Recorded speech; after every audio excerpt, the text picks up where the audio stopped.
As I said, it requires hard work. It doesn't happen in a day. I mean, we are struggling with some issues. There's a big debate in this country, in our country, about manufacturing. Now, the fact is, there are people who would say, why are we importing so much from China? Part of it is because we neglected manufacturing through the 1960s, 70s, 80s, and 90s, or maybe even the first decade of 2000. Ask yourself, can you actually be a major power in the world without manufacturing? Because a major power needs technology. Nobody can develop technology without developing manufacturing. As I said, until we develop the human resources, it requires hard work. Until you build the infrastructure, until you have those policies. So life is not Khata-Khat. Life is hard work. Life is diligence. Anybody who's held a job and labored at it knows it.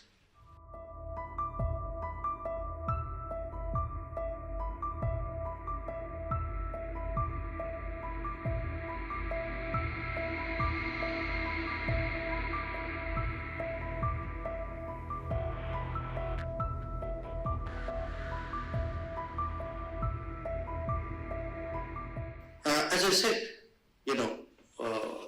because it's a third term, we were ready to go. And already, I think, some of the big initiatives tell you something about where we think we should be and how we relate to the world. We have announced 12 major industrial zones across the country, which we hope that we build these industrial parks if necessary, with collaboration of international partners, and use this really to attract global manufacturing to the country. Second, a very major skills initiative. Skills not just as what would the government do in terms of skill centers, that would be the obvious one, but really try to include private sector, try to include global business, try to use internships and support systems of various kinds to actually make the working population much more capable and employable. Third, of course, keep improving the logistics, because I gave you some numbers, but the numbers look good because they are on an earlier base which was very much lower. But now with the new base, we need better numbers, and we need to keep those numbers going. So more ports, more railway lines, more roads, and in many cases we are actually correcting historical, I would say, shortcomings. If you look at the western coast of India, there are virtually no deep water ports along the entire western coast. Now, considering that so much of our shipping today goes out to the Gulf and to the Western world, it is something which is a crying need, and yet it was something which is not addressed for so long. But now there are plans today to really develop a whole port network centered particularly along a port called Vadhavan. Or, as I said, think for tomorrow. So we are today looking at, say, I'm giving you as an example, semiconductors. That if you see the importance today of semiconductors to the global economy and all the associated industries that come from it, there are business implications, there are skill and employment implications, but there are very deep technology implications. That if we are to go ahead, we need to build those deep strengths, and semiconductors again, we started something in the 1980s. We stopped in the 1980s. Some of the institutions which were last done were done probably at the time of Indira Gandhi, Rajiv Gandhi. And then it stopped there.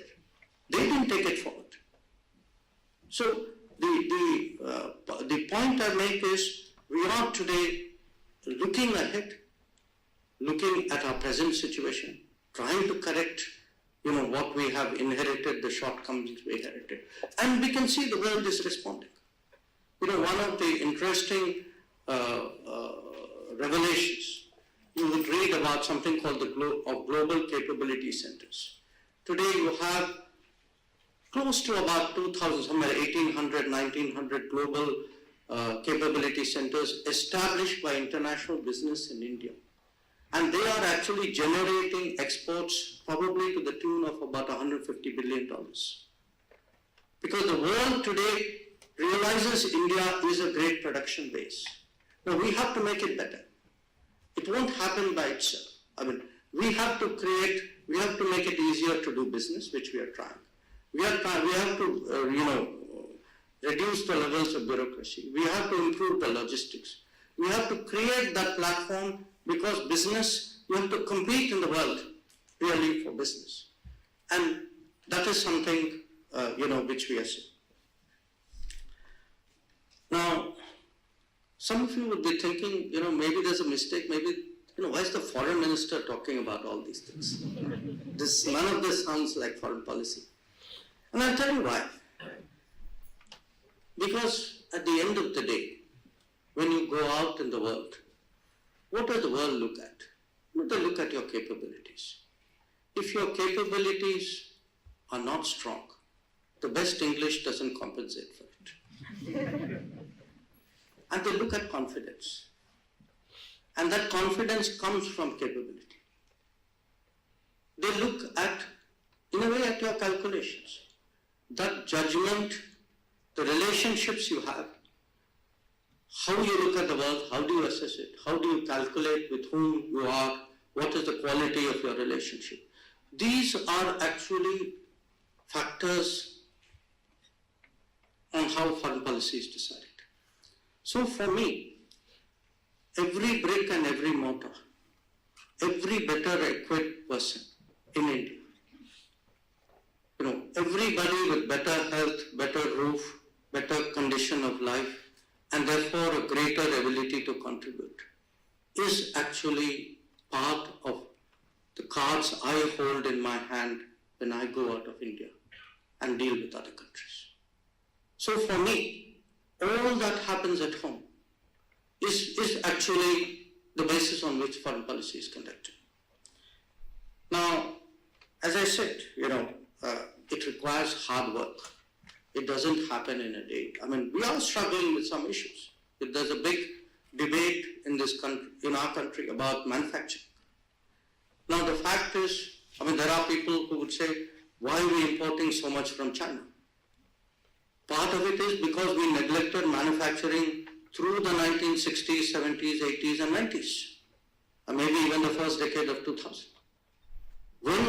Think back, all of you are as connected and have as good a memory about our country as I do. When did we actually have governments who made a major push on manufacturing? And yet there are people who today come and say, no, we need to find a fix, as though it's something you can do instantaneously. In fact, and there are, by the way, people who actually also say that we are incapable of it. We should not even attempt it. So now ask yourself, can you actually be a major power in the world without manufacturing? Because a major power needs technology. Nobody can develop technology without developing manufacturing. But yet, you have that strain of thought also. So, as I said, it requires, until we develop the human resources, it requires hard work. Until you build the infrastructure, until you have those policies. So life is not Khata-Khat. Life is hard work. Life is diligence. Anybody who's held a job and labored at it knows it. So that's my message to you, that we have to work hard at it.